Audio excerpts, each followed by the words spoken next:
Bismillahirrahmanirrahim. Assalamualaikum warahmatullahi wabarakatuh. Alhamdulillahirabbil alamin. Assalatu wassalamu ala asyrofil anbiya'i wal mursalin wa ala alihi wa sahbihi ajma'in, amma ba'd. Qala Allah ta'ala fi kitabihil karim. A'udzu billahi minasy syaithanir rajim. Bismillahirrahmanirrahim. Syakirun li'an'umihi jatabahu wa hadahu ila siratin mustaqim. Wa atainahu fid dunya hasanah wa innahu fil akhirati laminas shalihin. Shadaqallahul azim wa shadaqa rasulul karim. Apa kabar ibu-ibu?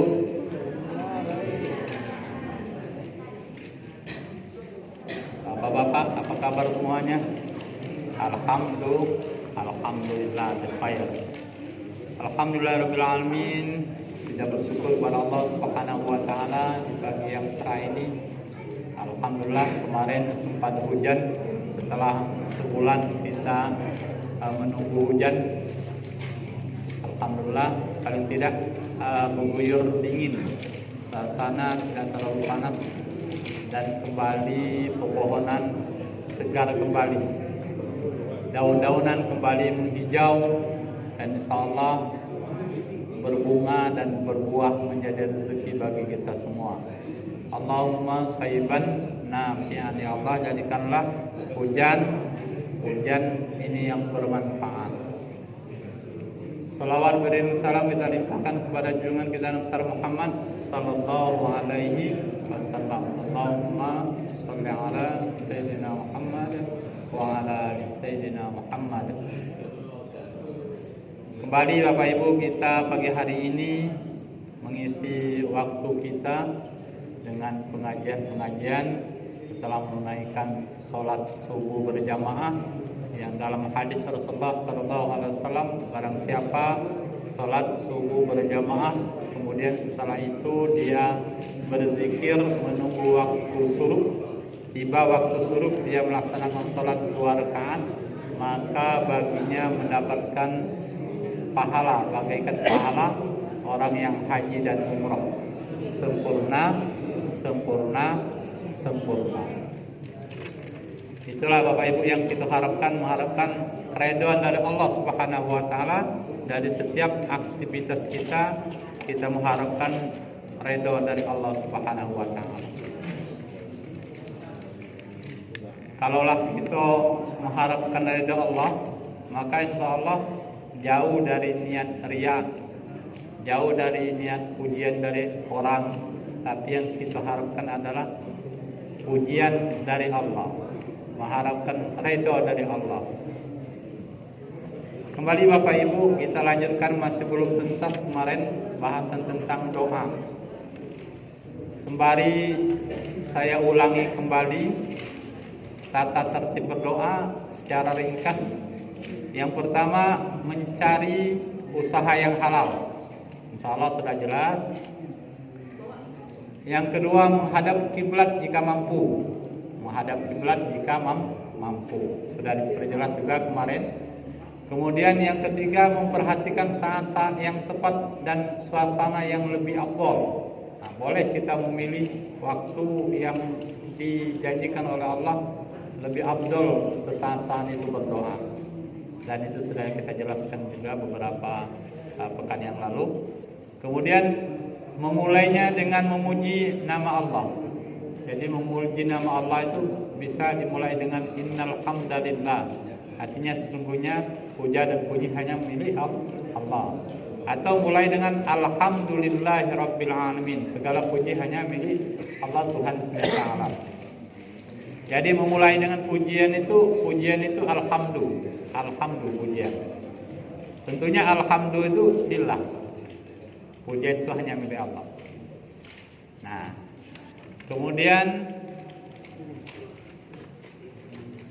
memusatkan perhatian, menyatakan kerendahan diri dan ketergantungan kepada Allah yang Maha Mulia, menyederhanakan suara antara suara perlahan dan suara keras. Jadi menyederhanakan, tawadu, merasa rendah diri di hadapan Allah, berdoa dengan tidak terlalu keras, tidak juga terlalu lembut atau tidak kedengaran, yang sedang-sedang saja. Tidak berdoa jerit-jerit karena Allah itu Maha mendengar. Kemudian selanjutnya, hendaklah doa itu tidak mengandung dosa atau memutuskan tali silaturahim. Tapi berdoa, tapi minta isi di dalamnya mengandung dosa, dan isi di dalamnya memutuskan tali silaturahim. Nah, ini banyak contohnya. Doa yang mengandung dosa dan memutuskan tali silaturahim. Selanjutnya, tidak menganggapnya lambat akan dikabulkan. Nah, ini mana ini? Nah, ini belum, insyaallah belum dibahas, dan kita akan bahas. Kita akan lanjutkan. Nah, mengenai hendaklah doa itu tidak mengandung dosa dan memutuskan silaturahim. Yang mana ini, Bapak Ibu?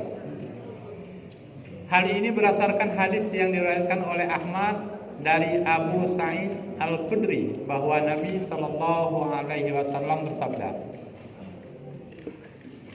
An Abi Sa'id anna Nabiy sallallahu alaihi wasallam qala ma min muslim yad'u bi da'watin laisa fiha ismun wala qati'atu rahim illa ataahu Allah biha ihda salasin, imma an tu'ajjala lahu da'watuhu wa imma ay yaddakhiraha lahu fil akhirah wa imma ay yasrifa anhu minas su'i mislaha qalu iza nukthiru qala Allahu aktsar.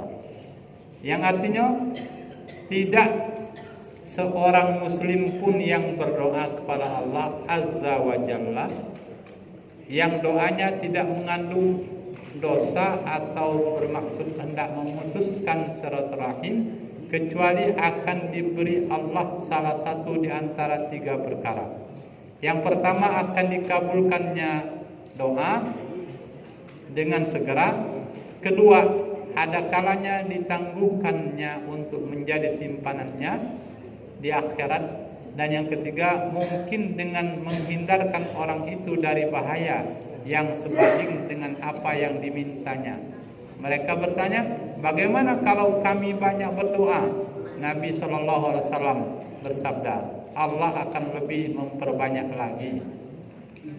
Jadi Bapak Ibu, berdoa itu tidak mengandung dosa. Yang kedua, tidak mengandung memutuskan tali silaturahim, dan jangan juga berprasangka buruk dengan beberapa ungkapan atau dengan beberapa perasaan bahwa Allah itu tidak mengabulkan doa kita.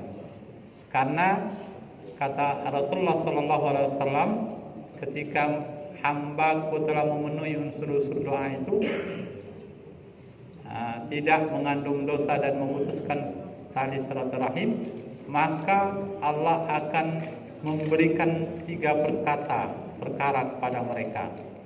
Akan memberikan tiga perkara berupa kabulan doa, Bapak Ibu. Yang pertama, akan dikabulkannya doa itu dengan segera dikabulkan. Yang kedua, ada kalanya ditangguhkan untuk menjadi simpanan di akhirat kaget. Jadi doanya pecahnya tidak dikabulkan di dunia, tapi jadi simpanan di akhirat, dikabulkannya di akhirat. Kalau lama masuk surga bagi Bapak Ibu, lama masuk surga ini kan, tidak lagi teringat susah di dunia, tidak lagi teringat aku dulu doa pernah tidak dikabulkan, karena Allah nikmatnya surga. Jadi ditangguhkan di surga juga doa kita yang baik-baik di dunia itu juga, alhamdulillah. Kemudian yang ketiga Bapak Ibu, mungkin dengan menghindarkan orang itu dari bahaya yang sebanding dengan apa yang dimintanya. Jadi kalau kita berdoa, yang perasaan kita ngapa tidak dikabulkan, ternyata ada bahaya yang lebih besar daripada itu, dan Allah hindarkan kita dari bahaya itu. Nah, itu bentuk kabulan doa dari Allah itu. Kita jangan berprasangka buruk, ngapa tidak dikabulkan. Nah, dari penjelasan hadis Rasulullah ini, ternyata cara Allah mengabulkan doa itu bisa jadi dengan segera dikabulkannya, bisa jadi ditunda di akhirat kaget, dan bisa jadi kita terhindar dari mara bahaya, kesusahan, malapetaka, musibah dan lain sebagainya yang kita kalau dihadapkan dengan itu mungkin kita tidak kuat menghadapinya. Nah, selanjutnya Bapak Ibu, tidak menganggapnya lambat akan dikabulkan. Nah, jadi kita doa dengan Allah itu jangan lambat nih dikabulkan. Mana pula rasanya tidak dikabul-kabulkan, tidak boleh.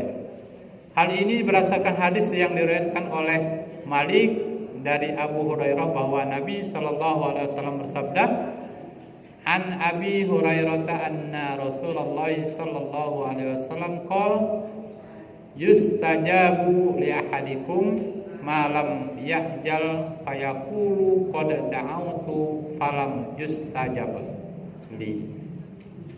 Yang artinya tentu doa seseorang akan dikabulkan Allah selama orang itu tidak gegabah mengatakan aku telah berdoa tetapi doa tidak juga dikabulkan Tuhan. Nah, Bapak Ibu, jadi dari penjelasan hadis Rasulullah ini bahwasanya Allah itu pasti akan mengabulkan doa. Masih ada asalkan hambanya itu berdoa tidak ngomong yang tadi, aku lah payah-payah berdoa terus tapi tidak dikabul-kabulkan. Nah, yang itu menjadi isyarat dari Allah, jangan berungkapan itu Bapak Ibu. Jadi kalau kita nak doa kita dikabulkan oleh Allah, jangan ada kata-kata yang itu. Lah payahnya berdoa, sholat tahajud lah terus, sholat duha lah terus, masih saronya rasanya. Nah, kata-kata itu tuh ternyata tidak diperbolehkan, menjadi isyarat dari Allah. Jangan berungkapan-ungkapan itu. Ungkapan kesal, berdoa kesal ngapa belum dikabul-kabulkan. Nah, itu tidak boleh Bapak. Selanjutnya berdoa dengan keinginan yang pasti agar dikabulkan. Keyakinan pasti Allah kabulkan. Tapi ingat dengan hadis tadi yang pertama tadi, pasti Allah kabulkan itu bisa segera, bisa kaget, bisa di akhirat, bisa dihindarkan dari mara bahaya. Berdoa dengan keinginan yang pasti agar dikabulkan. Hal ini berdasarkan hadis riwayat Abu Daud dari Abu Hurairah bahwa Rasulullah sallallahu alaihi wasallam bersabda, "Janganlah salah seorang di antara engkau mengatakan, ya Allah, ampunilah diriku jika engkau menyayangiku. Ya Allah, beri rahmatilah kepadaku jika engkau menginginkannya." Tujuannya adalah untuk memperkuat permohonannya itu karena Allah lah tak seorang pun yang dapat memaksanya. Jadi Allah itu Bapak Ibu tidak ada seorang pun makhluknya yang bisa memaksa dia. Jadi biarlah sekehendak dia. Biarlah sesuka Allah, biarlah Allah yang lebih tahu untuk kita. Bagaimana Allah mengatur kita. Maka diingatkan dalam hadis ini, janganlah kita Bapak Ibu mengatakan, ya Allah, ampunilah diriku jika engkau menyayangi. Nah, kata-kata ya Allah ampunilah atau ampunilah dosaku jika engkau menyayangiku. Kata-kata itu tuh penuh tafsir Bapak Ibu. Seolah-olah Allah itu tidak menyayangi hambanya. Dan Allah itu pasti menyayangi kita. Nah, dengan kata-kata jika engkau menyayangiku itu kata-kata yang tidak pasti. Padahal Allah itu pasti menyayangi kita dengan menurunkan petunjuk-petunjuknya itu. Nah, kemudian juga ya Allah, berilah rahmat kepadaku jika engkau menginginkannya. Nah, ada kata-kata itu, ya Allah, berilah rahmat aku jika engkau menginginkannya. Kalau nak minta jangan ada kata-kata jika, langsung baik, ya Allah, berilah rahmat aku, sayangilah aku. Jangan ada kata-kata jika engkau menyayangiku. Jangan ada kata-kata jika. Jika itu seolah-olah ya, meragukan Allah itu benar-benar menyayangi kita dan merahmati kita. Selanjutnya Bapak Ibu, memilih kalimat-kalimat yang mencakup makna yang luas. Umpamanya, Rabbana atina fid dunya hasanah wa fil akhirati hasanah wa qina azabannar. Nah, ini doa yang kita hafal galau mengandung makna yang luas. Ya Allah, anugerahkanlah kepada kami kebahagiaan atau kebaikan hidup di dunia dan kebaikan hidup di akhirat, dan hindarkanlah kami dari azab api neraka. Wa qina azabannar. Hindarkanlah kami dari azab api neraka. Jadi dianjurkan untuk ungkapan doa itu yang lebih luas, seperti yang Rabbana Atina. Rabbana Atina itu benar-benar doa, maka diistilahkan dengan doa sapu jaga. Tidak berdoa yang lain, doa itu jadilah. Dikabulkan doa itu, cukuplah itu sebenarnya. Selanjutnya Bapak Ibu, dalam Sunan Ibnu Majah terdapat sebuah keterangan seperti ini. Seorang laki-laki datang menemui Nabi Sallallahu Alaihi Wasallam. Lalu ia bertanya, "Ya Rasulullah, manakah doa yang lebih utama?" Nabi Muhammad Sallallahu Alaihi Wasallam bersabda, "Mohonlah kepada Tuhanmu kemaafan dan keselamatan, baik di dunia maupun di akhirat." Kemudian orang itu kembali datang kepada Nabi pada hari kedua dan ketiga, juga untuk menanyakan soal itu, yang oleh Nabi Sallallahu Alaihi Wasallam tetap diberikan jawaban seperti pada hari pertama. Lalu sabda Nabi Sallallahu Alaihi Wasallam, "Seandainya engkau diberi kemaafan dan keselamatan di dunia dan di akhirat, maka sungguh engkau telah beruntung." Nah, minta keselamatan dunia dan akhirat. Jadi doa Rabbana Atina Bapak Ibu itulah sangat luas sekali. Aku yakin kita setiap doa pasti penutupnya Rabbana Atina fid dunya hasanah wa fil akhirati hasanah wa qina adzabannar. Di doa sapu jagat itu minta terhindar dari api neraka. Kalau terhindar dari api neraka, ya insyaallah ada kata tempat lain melainkan surga Allah Subhanahu wa taala. Yang kita ucapkan alhamdulillah, Allah bertambah lagi ini makanan kita nih, masyaallah. Alhamdulillah. Banyak yang donatur.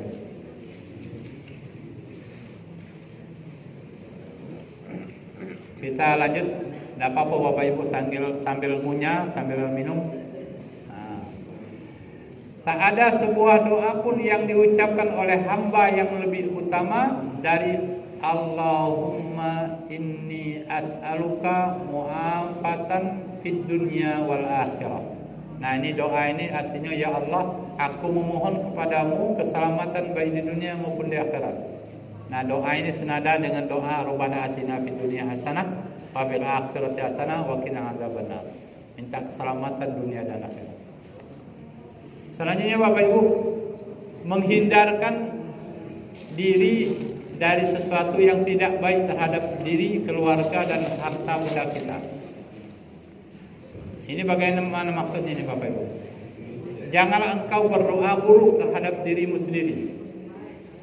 Begitupun terhadap anak-anakmu, terhadap pelayan-pelayan dan harta bendamu.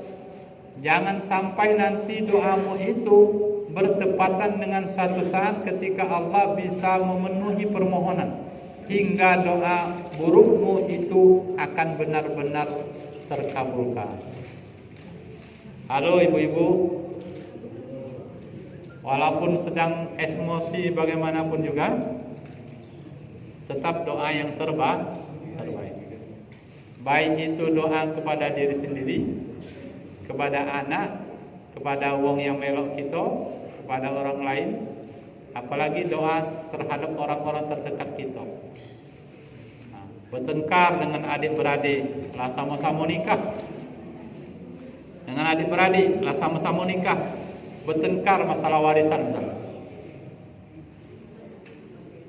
Kita terucap doa yang buruk untuk adik-beradik kita misalnya. Moga lah kau mati gancang. Mati gancangnya dia misalnya kan. Moga lah kau saro ni dia. Nah, kalau dia saro Bapak Ibu, masih melok saro juga gitu. Paling tidak, nah, adik-beradik si anu, wongnya jadi penjahat misalnya. Melok juga begitu.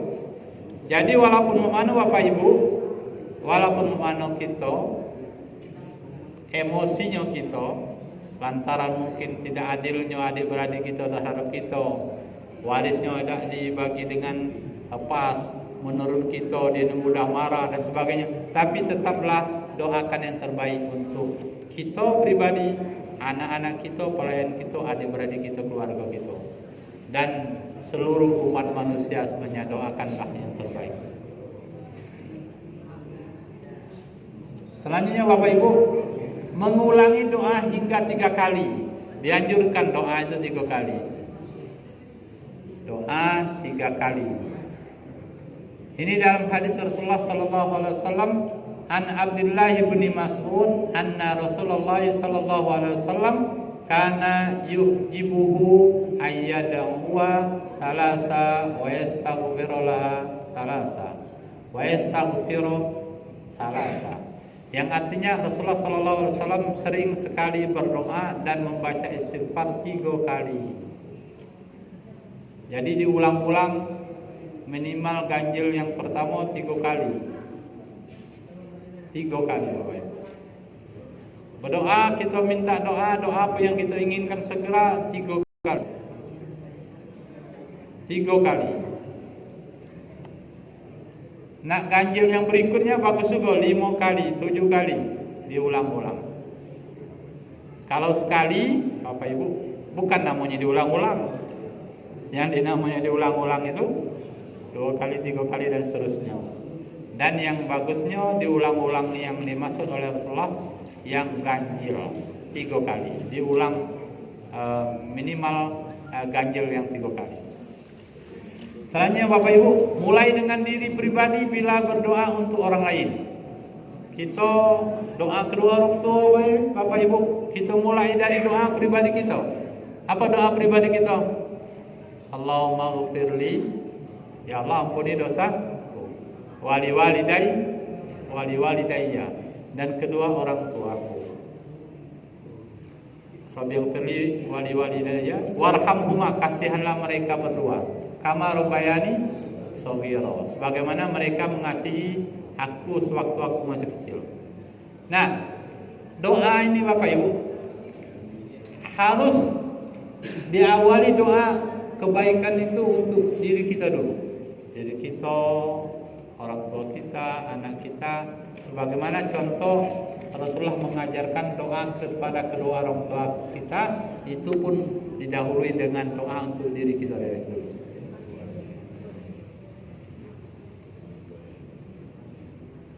Ya Allah, ampunilah dosaku, dosa kami, dan dosa saudara-saudara kami, dan saudara-saudara kami yang telah beriman lebih dahulu dari kami. Apabila Rasul sallallahu alaihi wasallam teringat akan seorang lalu mendoakannya, maka lebih dulu dimulainya dengan dirinya sendiri. Jadi hadis Rasulullah, ketika Rasulullah ingat dengan orang lain, sahabatnya, anaknya, cucunya, ingat dengan umatnya, maka Rasulullah lebih dulu memohon kepada Allah untuk mendoakan pribadinya, baru kepada orang lain. Nah, itu juga kita Bapak Ibu punya anak cucu, doa dulu kita untuk kita, baru doakan anak cucu kita. Boleh bahasa Arab, boleh juga bahasa Indonesia. Selanjutnya, nah ini Bapak Ibu, kita dengar keterangan tentang setelah doa menyapu wajah dengan kedua belah telapak tangan setelah selesai berdoa. Nah ini mana? Setelah berdoa kan dianjurkan doa itu angkat tangan sejajar dengan bahu, seperti penjelasan sebelumnya. Nah, kita dengarkan bagaimana menyapu wajah dengan kedua belah telapak tangan setelah selesai berdoa. Setelah memuji dan mengagungkan Allah dan setelah mengucapkan salawat Nabi Muhammad SAW, mengenai menyapu wajah dengan kedua belah tangan ini, ada riwayat yang diterima dari berbagai riwayat, tetapi semuanya lemah. Semuanya lemah Bapak Ibu. Jadi mengusap wajah dengan kedua telapak tangan, dalilnya atau riwayat hadisnya pas dicek hadisnya itu semuanya lemah. Lemah itu dalam bahasa Arabnya dhaif.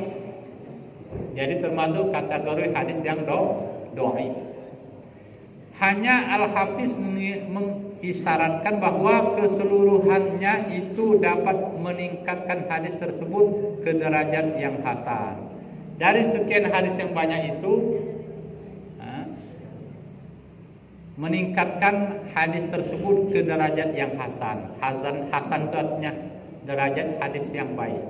Jadi kategori banyak hadis yang lemah mengenai mengusap wajah setelah doa itu, tetapi dari keseluruhan hadis itu karena saling mendukung memang ada hadisnya, maka jadilah dia hadis yang hasan.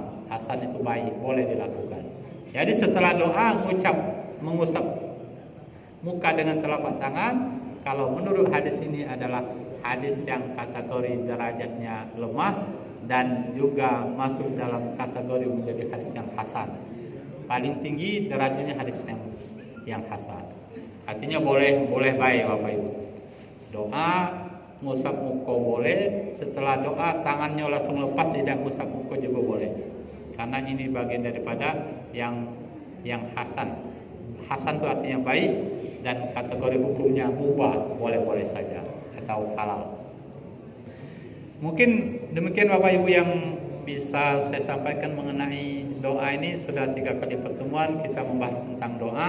Semoga setiap doa yang kita lantunkan kepada Allah benar-benar dikabulkan, baik itu segera di dunia maupun nanti akhirat kelak, ditangguhkan di akhirat kelak dengan kita dimasukkan ke dalam surga, maupun dengan dikabulkan Allah lewat kita terhindar dari mara bahaya. Amin ya Allah ya Rabbal. Bagaimana Bapak Ibu, ada yang nak dibahas?